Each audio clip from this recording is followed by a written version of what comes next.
So the 6 C's, that's what we're calling our values. One of those C's is creativity. And that's something that back when I was an internal communicator, I prided myself on, and I encourage other communicators to look for ways to be creative. I believe everybody is creative, and sometimes you have to be creative within certain boundaries, but I want to use ICology to encourage more creativity in internal communications.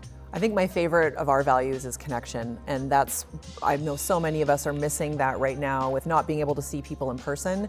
And so I know that this network and this community is going to provide that level of connection for internal communicators so that we can keep in touch, learn from each other, grow together, and be ready for those times when we can hang out in person.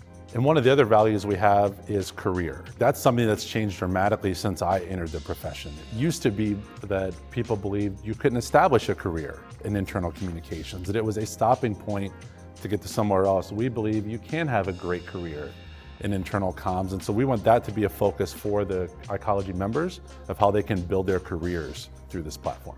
And with craft, we want to think of you as a maker. We know day to day you're doing this internal comms profession, so what are those small tips? What are those tools you can use to enhance your craft and become a better communicator? We built ICology with the idea of being the change in the internal communications industry. And a big way that we made that happen is through curiosity. So we want our members to be equally curious, asking questions and bouncing new ideas off of other peers in the network and testing out new theories to be better communicators. I think the other piece that internal communicators are craving is an increase in confidence. We see that all the time on social and having conversations with all of you about building that confidence in your craft and building that ability to walk into the leadership room and have the confidence to share what you know based on data from the internal communications world. Check out more at joinicology.com.